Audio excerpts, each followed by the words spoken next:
Hello. Welcome to the very first episode of a new podcast called A Royal Review. This podcast is going to be focusing on the monarchies of Europe, their weekly events, things like that. Welcome to, like I said, the very first episode. A couple of things that we're going to talk about first.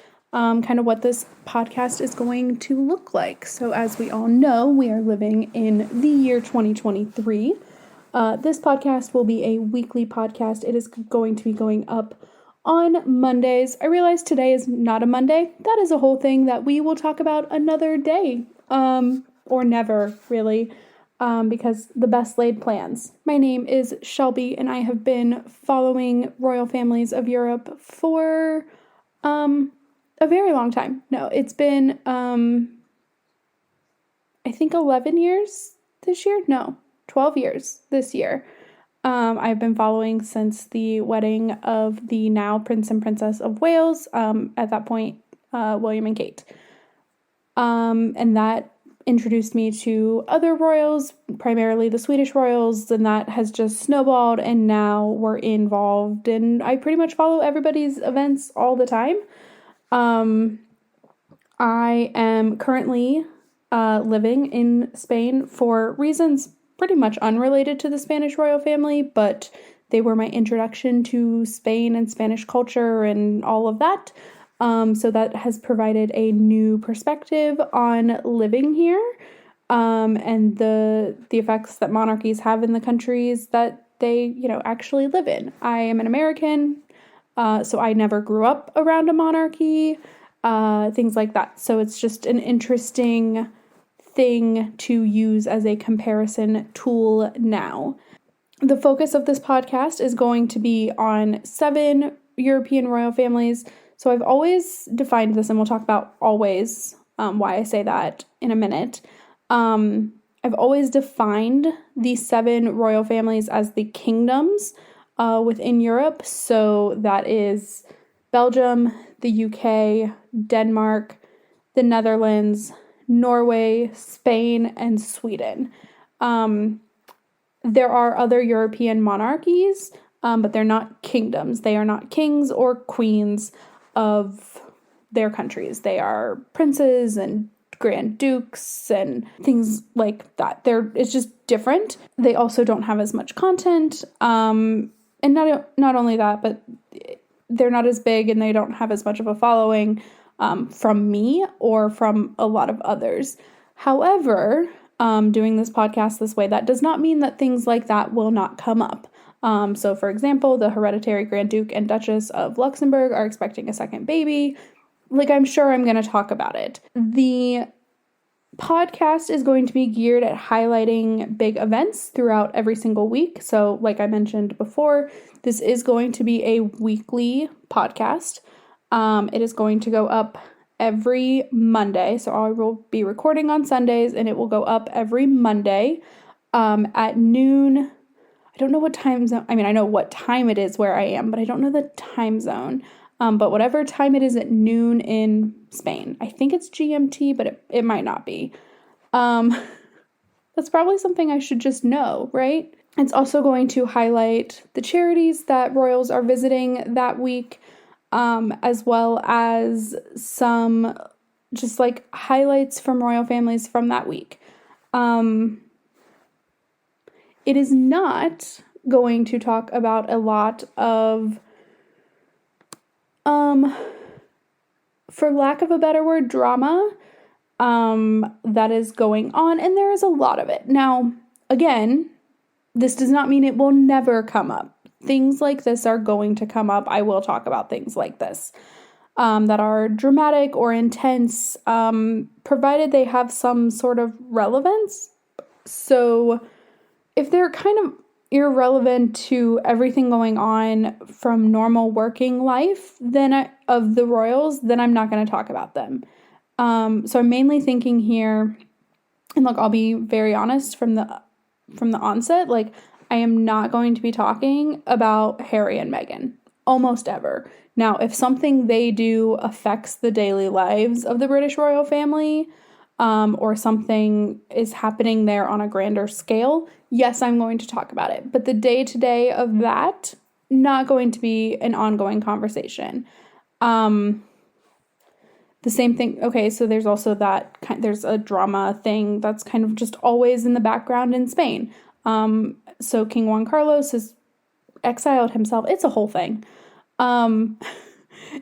I'm not going to talk about that every day unless it is something that impacts the current Spanish royal family or is something that the Spanish royal family has deemed fit to release a statement on, which they did randomly last summer for some unknown reason. So that is going to happen occasionally, but it's not going to be the focus of this podcast. That's never been something I want to focus on in ever. So we're just not going to. The other thing it's not really going to focus on is fashion and clothing. I don't get it. Fashion and clothing is not my thing. I can like a lot of outfits, but the outfits I like are very, I think fashion is such like a personal thing, and what outfits you like is such a personal thing that it's not going to be universal for everybody. So, I just don't really talk about it. It's also just not something I enjoy speaking about. So I won't be doing it. Now, if you've noticed a few times, I have already said like always in the past, that is because I have done a podcast similar to this before. So I used to run and host the podcast. It was called The Daily Royal. It came out every day. It was this on a daily scale, essentially. However, life changed. So last year I started kind of every day, but not really. And then I stopped in April for a lot of reasons. The main one is I began working a full-time job in January, and I was trying to do both, and it just wasn't really happening. I was also, through all of 2022, preparing to move. So in 2022, I lived in the US. In 2023, I live in Spain. So that whole year was a lot of preparation to move here. An international move is not easy, and it's not without a massive time commitment. And so I was doing that, and then I changed jobs, and that became bigger of a thing. And again, I was just moving to Spain. And also, a lot of the daily work got overwhelming. I tried to change how I was going to podcast, and that still just like wasn't working for me. So I cut it out. Briefly, I thought about coming back. You know, there were some big events that happened, particularly in the very last part of 2022. About 2 weeks before I moved to Spain, 3 weeks before I moved to Spain, there were some big events happening in the royal world that I, of course, wished I would have been talking about, but I just couldn't. And then some personal life things happened in that same kind of time frame, and so then I really, really couldn't. Like I mentioned, I have moved to Spain. I have said that really didn't have a lot to do with the royal family, and it doesn't. It, of course, has some. I'm not going to pretend that it has absolutely nothing. But by the time I made the decision to move, it had next to nothing to do with the Spanish royal family. That doesn't mean, however, that I haven't done some things in relation to seeing them, etc. So one thing that I was able to do in October, on October 12th, so that is Spain's National Day, it's Dia de la Hispanidad, and I did get to go to that parade. That is maybe in October of this year, I'll share that experience because it was really funny and absolutely like nothing I expected. The amount of the royal family I saw was just the car passing. That was it. I didn't see the royal family at all. In fact, I have yet to see any members of the royal family like close up or even somewhat far away. I have seen them in a car. And that's okay. Honestly, like, it's totally fine. That's not the end of why I'm here anymore. It would be nice to see them at least once before I leave, or if I do leave, whatever the case may be. But I haven't yet. We'll see what 2023 brings. I have an opportunity in a couple of days. We'll see if I go. So, that being said, that's been pretty interesting. I have visited the Royal Palace. I have gone to the cathedral, the Almudena Cathedral, which is right next to the Royal Palace, which is where King Felipe and Queen Letizia were married. That was kind of cool. I mean, there's lots of things that I have seen in person that I just saw on like television or YouTube videos for the past however many years. That has been really cool. Watching King Felipe's speech like on time was a mind trip for some reason on Christmas Eve. But again, just like they relate to the royal family, but like very much watching them is still kind of the same. It's just everything is on the same time zone. Which brings me to why this podcast cannot be a daily podcast. Nor do I want it to be, in all honesty. I am on the same time zone. And so recording a podcast and posting it the next day or within a couple of hours is not ideal. When I like to do some research behind each event, not a ton, but like some, I like to know what's going on a little bit. It's just not realistic in a world in which I am in the same time zone as most of the royal families, and in fact an hour ahead of the British royal family. So when it hits a new day where I am, it is still yesterday in the UK. So I choose not to do that. And that was always going to be the case when I moved here. Like, I didn't know what was going to happen when I was still running the Daily Royal, but now I know. We're just doing weeklies. And also it got repetitive, and if there were no events, there was no point, but like it was still committed to do a podcast. So in a week, there's always going to be something. Now, is there always going to be something from every single royal family every single week? No. This month is going to be slow. Like, yes, there are some things that we're going to talk about, but like there aren't that many events in February. And so we're going to take it slow with that.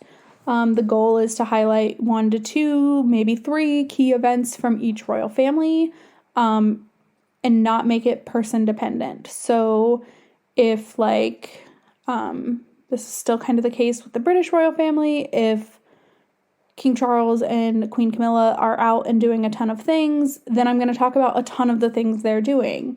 Even if the Prince and Princess of Wales have an event that's like relatively smaller. That goes in the same vein as like in Denmark, and Norway, because those are kind of and Sweden. Those are the multi-generational royals that like have consistently dual events. And so that's what we'll talk about. Now, if there's nothing going on in any of those families, there's nothing to talk about, and that's okay.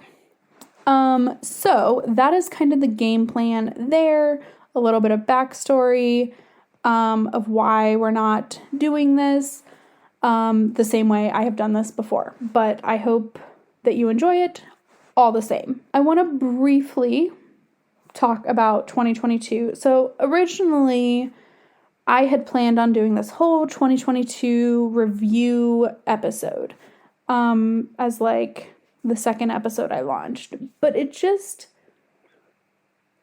for a lot of reasons, doesn't make sense to go backwards. So I want to highlight some of the big things that happened in kind of each of the royal families. But overall, like, that's what we're going to do. We're going to talk about them, but not at length or in depth for forever. So, starting with the Belgian royal family, and also, sorry, I'm going to interrupt myself. This is also kind of the format of how things are going to go. We'll go in alphabetical order by each family and talk about the events.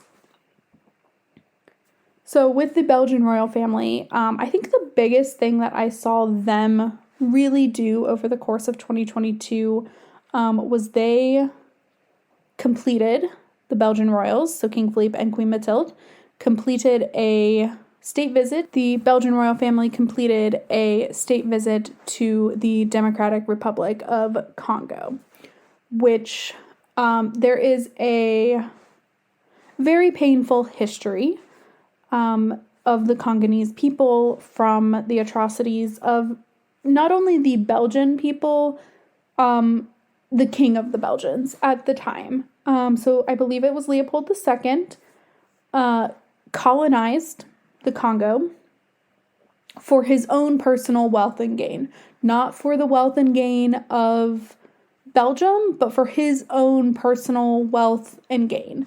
And so for this state visit to take place means a lot of growth, a lot of diplomatic relations, and it went so smoothly. It was, from everything that I was reading, and I was following this one pretty closely, because even though I wasn't recording every day anymore, I was always peripherally watching events. Maybe not as intensely, but I still always kind of knew what was going on. I just didn't focus as much on it in my day-to-day life, because there was a lot of other things going on in my day-to-day life. So this went really, really smoothly. It's one of the things that I just really enjoyed seeing from the Belgian royal family. A lot of these things are things that were really cool to have happen. Some of them are not, as we segue into the British royal family, because obviously the event that is going to mark 2022 for the British royal family is the passing of Queen Elizabeth II. Queen Elizabeth II passed away on September 8th of 2022, after what seemed relatively suddenly. I'm not going to sit here and say that I felt like it was sudden. It felt like the announcement that she was unwell was sudden. Like, I did not expect it to happen when it did. But I also did not expect her to live much longer. So it's weird because it wasn't like a shock in the time frame that it happened, but it also felt very surprising that it was happening. And of course, being right after the Platinum Jubilee, which was an amazing event to watch. And I'm so glad for kind of everyone's sake that we all had that beautiful moment of celebrating her 70 years on the throne. And of course, then she passed, and so now the UK has a king again for the first time in 70 years, which is shocking. So King Charles III is now king after a very long stint as Prince of Wales, or heir to the throne. And the now Prince of Wales and Princess of Wales are, of course, William and Catherine. So obviously that was a massive event in the UK and, quite frankly, in the world. Just, not everyone who knows me in my real life knew my lived experience of the royal family or anything like that. And, it was a daily conversation for the first couple of days. But that was, of course, the big thing for the British royal family. So now, the Danish royal family is next in our alphabetical order. So that is Queen Margrethe, Crown Prince Frederik, and Crown Princess Mary. Those are the people that I'm going to be talking about primarily, which is interesting because my main thing actually has little to do with them. So there were a couple of big events over the course of this year for the Danish royal family. The biggest one was Queen Margrethe also celebrated a jubilee. So she celebrated her golden jubilee, which is 50 years on the throne. It was supposed to be celebrated in February. Well, we were in the throes of a COVID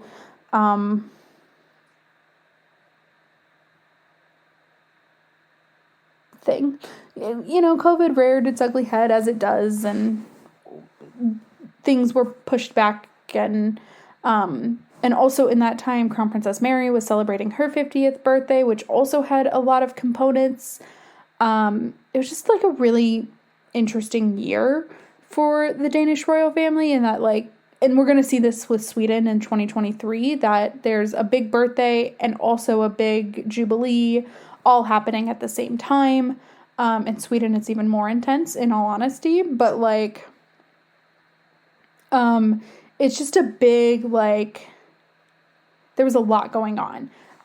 So then we get to the point that Queen Margrethe is ready to celebrate her 50th Jubilee. There is massive events planned. And so sadly, Queen Elizabeth passed away a few days before these events were supposed to happen. So I don't remember the exact timeline correlation because there was a lot happening in my personal life. But I believe Queen Elizabeth passed away on a Thursday. And all of Queen Margrethe's events were supposed to happen that Saturday and Sunday. And so those were not postponed or canceled or anything, but they were definitely pared back. But I am glad that they were still able to celebrate. It just, of course, didn't have the same vibe that everyone kind of expected. And also, Queen Margrethe had just lost a friend. They were the only two queen regents in the world. There are not a lot of queen regents right now. In fact, there's one in this present moment. And that is Queen Margrethe of Denmark. And so she had lost her friend, and also the only other person who has this life experience that Margrethe is having. And it's a hard thing to be celebratory during. And so that was, I'm glad that they were able to have the celebration, though, ultimately. I really am. However, fast forward a couple of weeks, and Queen Margrethe is making headlines in international ways that she may have never have done before, because there was a decision that I think is, in general, a fine, smart, modern decision, that her grandchildren from her second child would not have Prince and Princess titles or HRHs connected to their name after this year. So, in January of now 2023. So those children are no longer Prince or Princess, their name. Nor are they HRHs or anything. And that created some waves. But then what really, I say I'm not going to talk about drama, but sometimes you just can't not talk about things, because the way her then second son and his family reacted was straight out of a diplomatic do not do this kind of thing. Because they were airing their dirty laundry for the world to see. And I understand that, like, it was painful, especially for the adult grandchildren who have been princes literally the entirety of their lives. And they're like 21 and 20 or something like that. Like, these are older children, who have had their titles taken away from them. However, I'm going to stand by, I agree with the decision. I don't think modern monarchies should have this many princes and princesses and wealthy things. Like, I don't think that should happen for a lot of reasons. And I don't think it really does in a lot of monarchies. But it was to the point that, like, Denmark needed to make a decision. So Sweden has already taken this decision. Norway has pretty much taken a similar decision. Yes, the second children of are, like, they have the title of prince and princess, some, but, like, they don't have HRHs. And that's the expectation. And so I understand the decision very much. I don't necessarily agree with the execution on all sides, because it was awful. It put Margrethe in an ugly situation that she had to, like, come out and make a statement about. And it just showed that sometimes being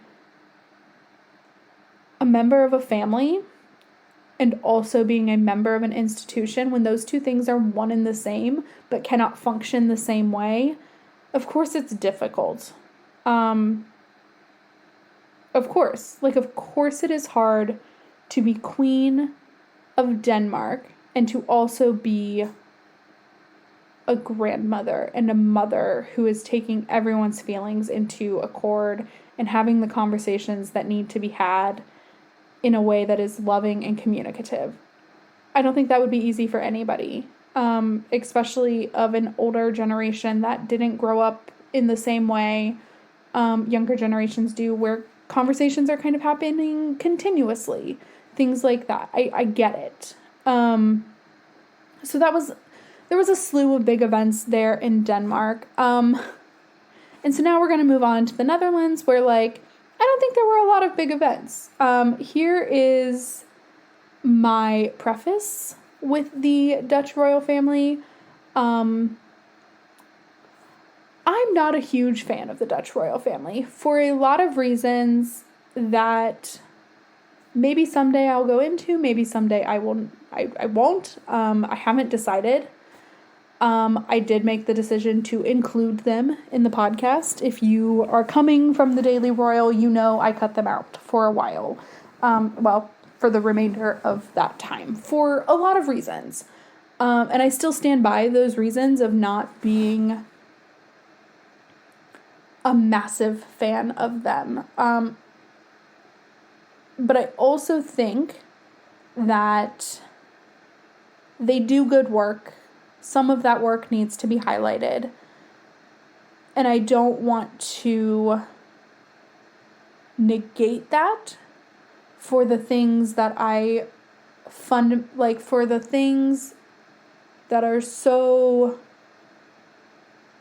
important to me, but maybe not to everyone. So with the Dutch royal family, here's what I expect. I expect a little bit of good with a little bit of bad.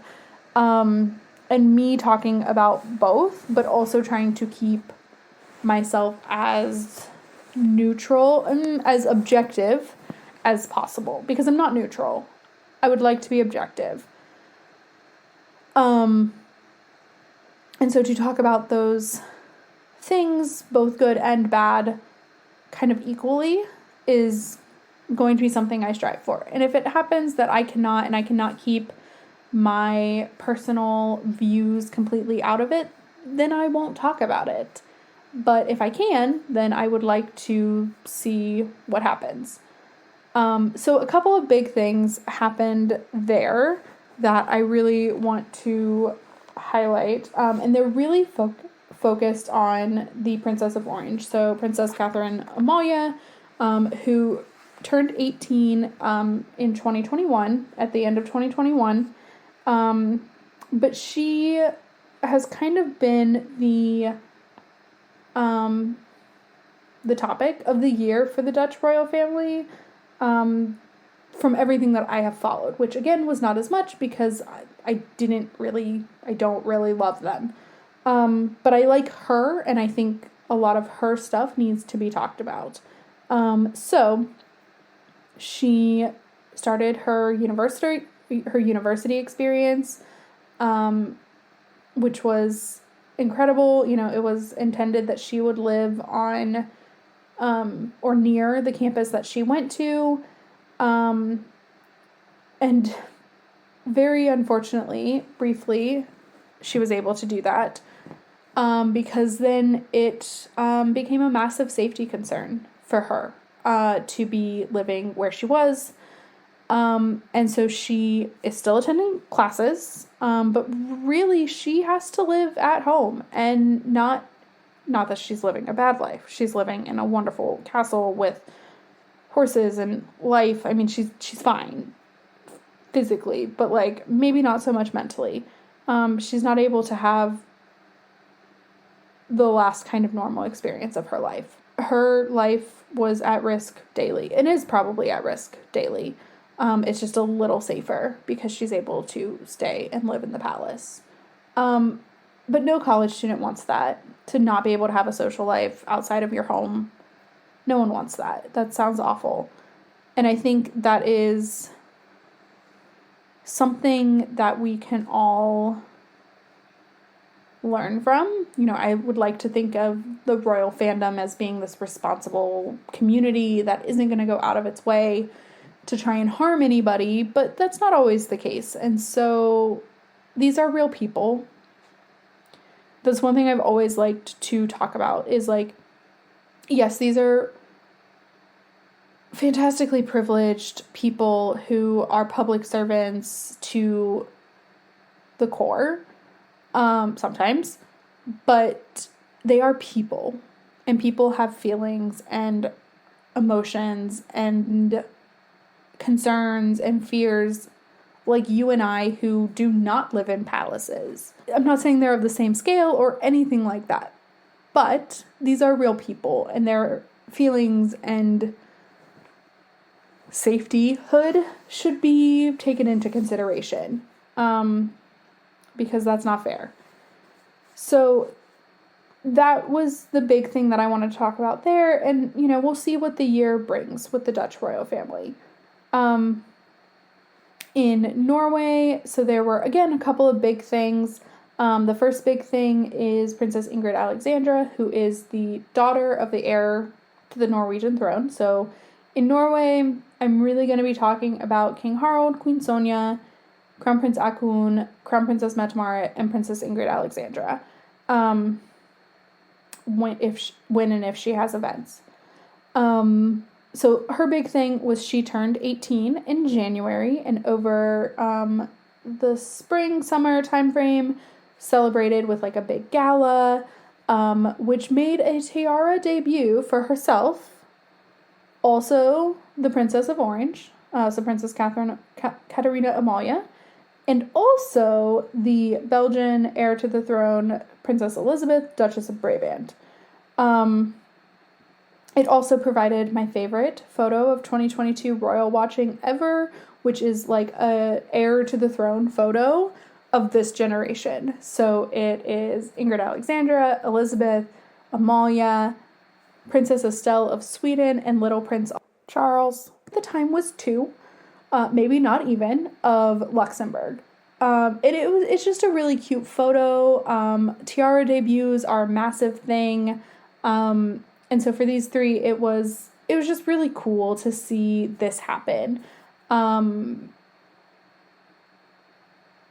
And later, like, it was revealed that the girls are in, like, a group chat on WhatsApp, because, again, they're, like, the only people in the world who know what the other are going through.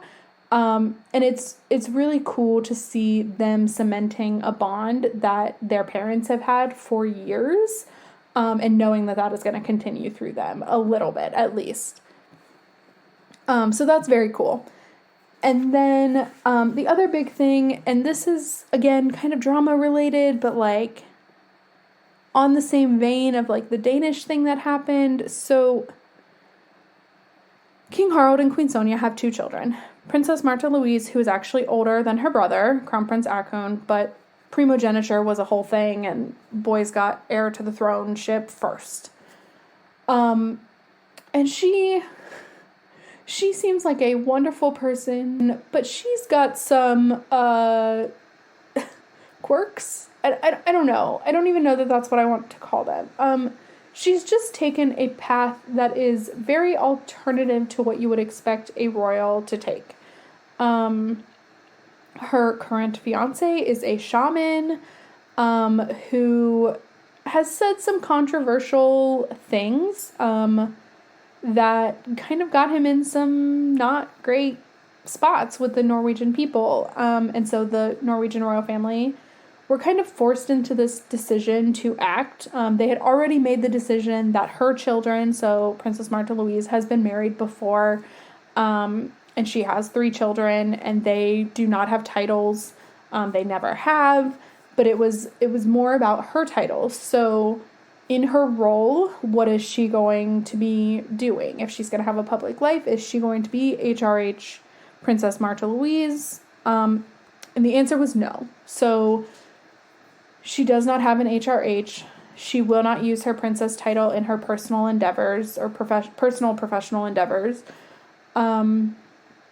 She will not be a part of the family events of like state standards, but she will be at things like birthdays and jubilees and things along those lines. So her role within the royal family had already shifted a ton, and has continued to do so. And I think that is what modern monarchy is. So one thing that I want to achieve by this podcast is like, yes, there is pomp and there is circumstance, and this event that I'm thinking about going to on Friday for the Spanish royal family has literally existed for like so many years, like 700 years or something crazy like that. I don't know if it's actually that many, but it's a lot of years, like 1600s, okay? Like, this has been a long-standing tradition. There is pomp and circumstance to it. That stuff exists, and it is fun, but it's not what everyday monarchy is. And so I want to focus on that in this podcast, is the modern monarchy and what that looks like.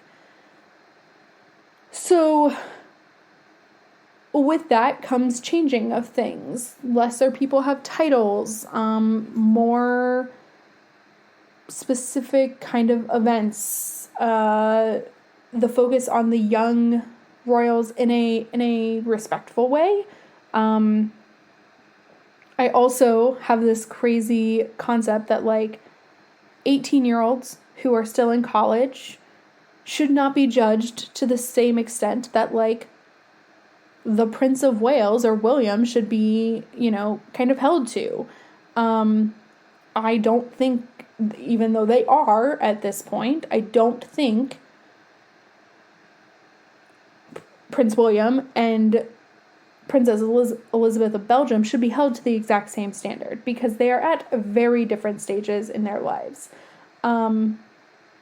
But I want to focus on like how that upcoming generation of royalty is growing into their role also. I think that's part of the modern thing. Princess Leonor of Spain and the things that she is doing, and what that looks like, even though she's not even 18 yet.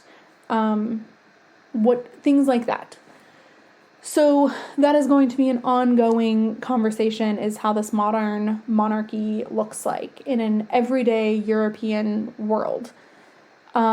And so with that, we're going to talk about the Spanish royal family and then finish out with the Swedish royal family, and then kind of close out. So in Spain, Spain is, for a lot of reasons, the country I have probably followed the closest. I also make no secret of this in my former podcast, and I won't here either.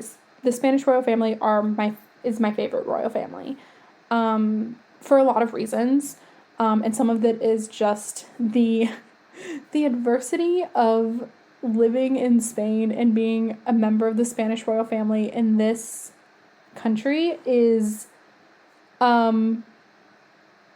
really difficult, and they handle it as well as they can all the time. This country is, and look, I've lived here, I haven't lived here that long. I've lived here for 3.5 months. Like, and for those first 2 months, honestly, like, everything was new and an experience, and it was confusing and wonderful, and I'm not living like a Spaniard yet. Like, I'm still very much an American who happens to have an address in Spain right now. I'm not Spanish. But it is this very interesting culture in which, like, there can be some adversity there. And you have to be very cognizant of how you talk about it and things along those lines for a lot of reasons.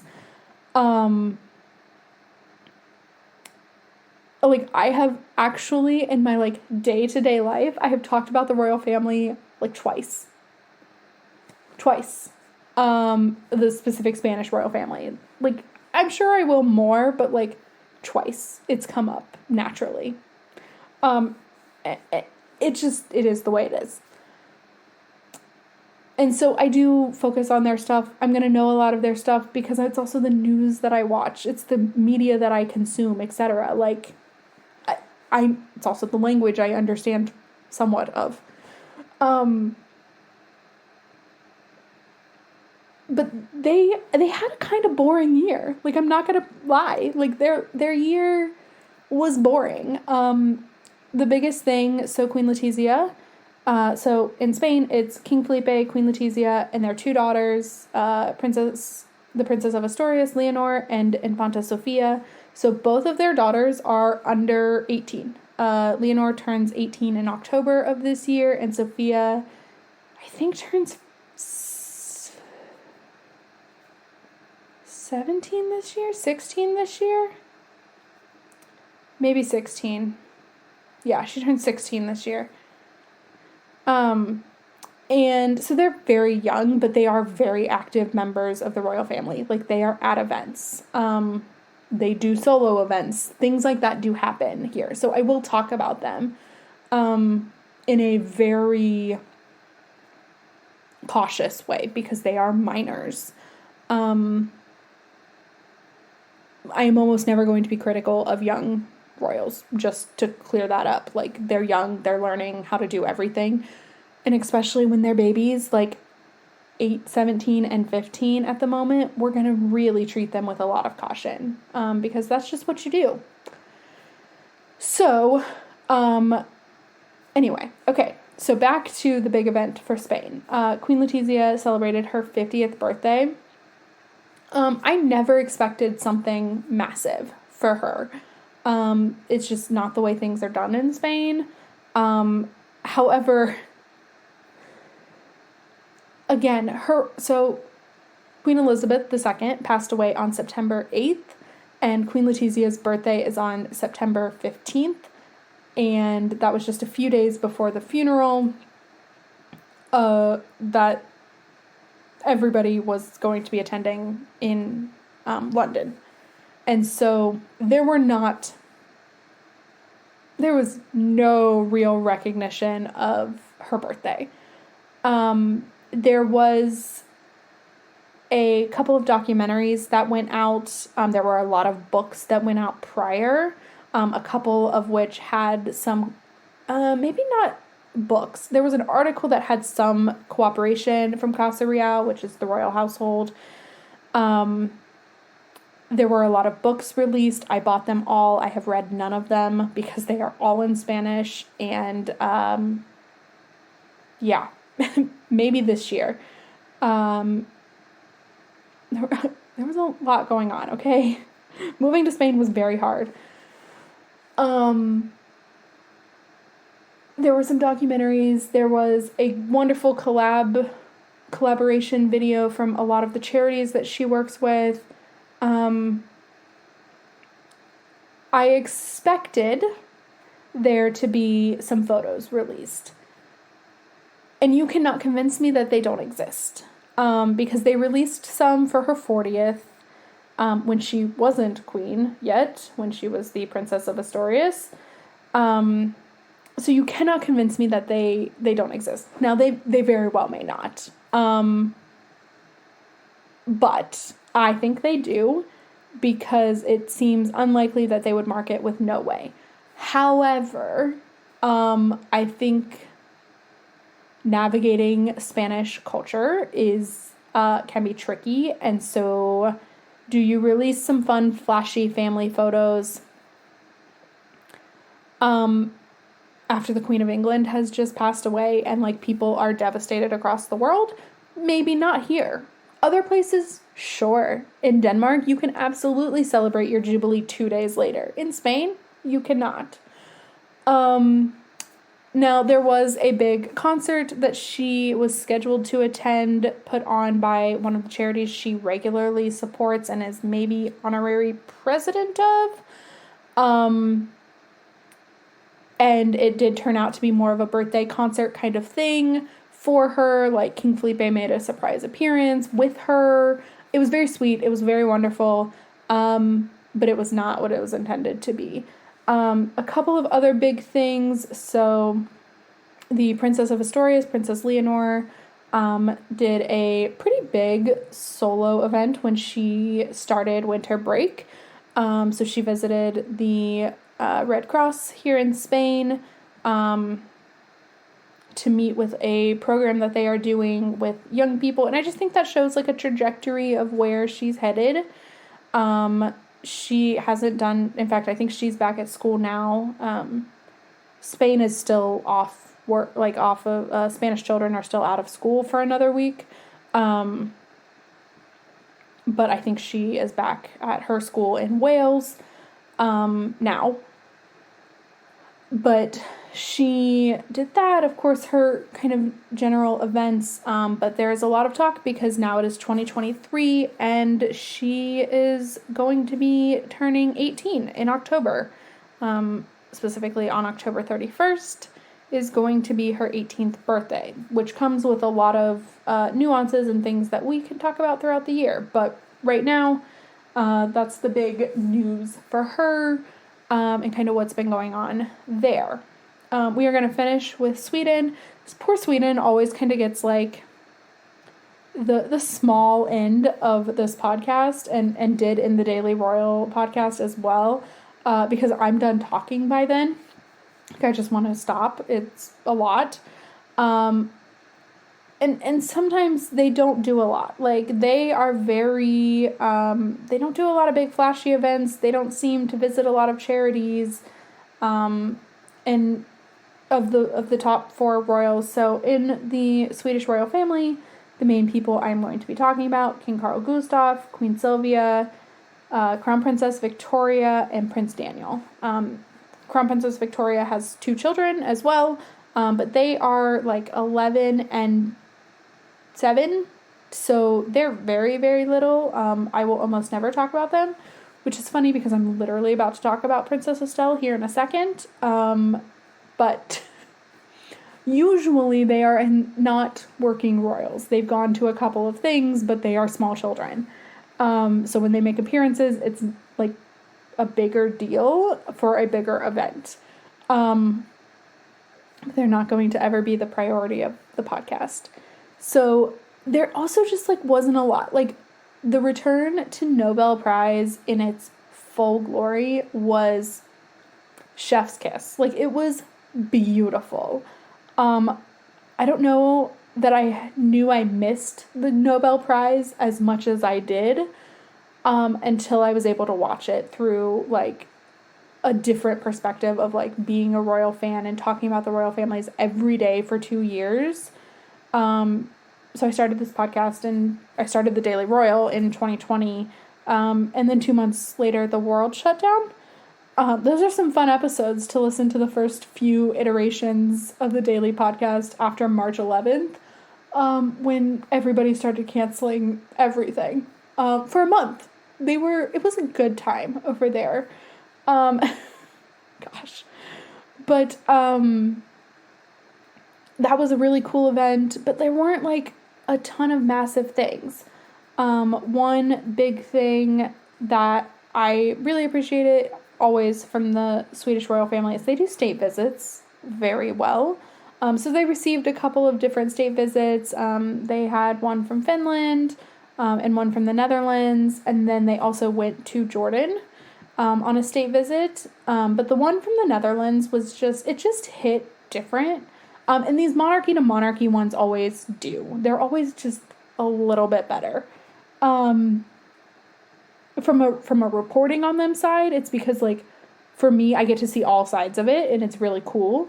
But on just watching it, the pomp and circumstance of a state visit from a monarchy to a monarchy is just beautiful.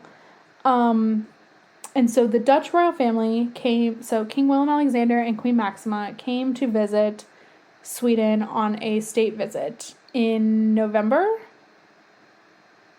Is that right? No. September. I think it happened before I came here. Maybe, I don't know. Anyway, the biggest thing from that was Princess Estelle, who is 10, took part in her first state visit. Now, it was a little part, but they always do a welcoming, like, luncheon kind of thing. And Princess Estelle got to be a part of it. So she posed with the family for photos and things like that. And this is all because the Dutch royal family and the Swedish royal family have this long history of, like, godparent, godchild relationships. So King Willem-Alexander is Princess Estelle's godfather. And he seems to be, like, a spot-on godfather. He loves that little girl so much, and it's adorable. And Crown Princess Victoria is the same for Princess Amalia, and Queen Beatrix. Princess Beatrix was, Crown Princess Victoria's godmother, I think. That might actually be wrong because of reasons relating to primogeniture, but, like, there's a lot of that going on. It's just how things are. And so that event was very, very cool to see them together. And so that's kind of the rundown of the highlights of the year.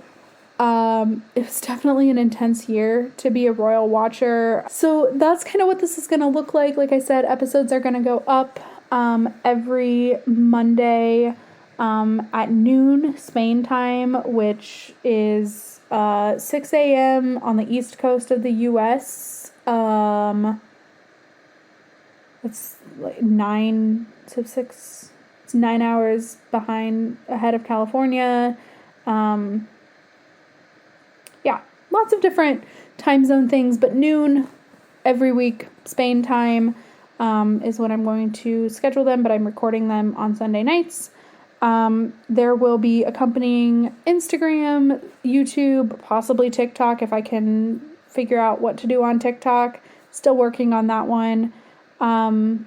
Those are all coming in time. The Instagram is up. It is a royal review. There is no there's not a lot of activity on it at the present moment, but stay tuned as I kind of figure it out as I go. Rebuilding is interesting and fun and wonderful, and also just takes some time to figure out what kind of things I want to bring from the daily royal life to where we are now. But with that, I am going to end this week's episode, and I will talk to you all again on Monday. Bye.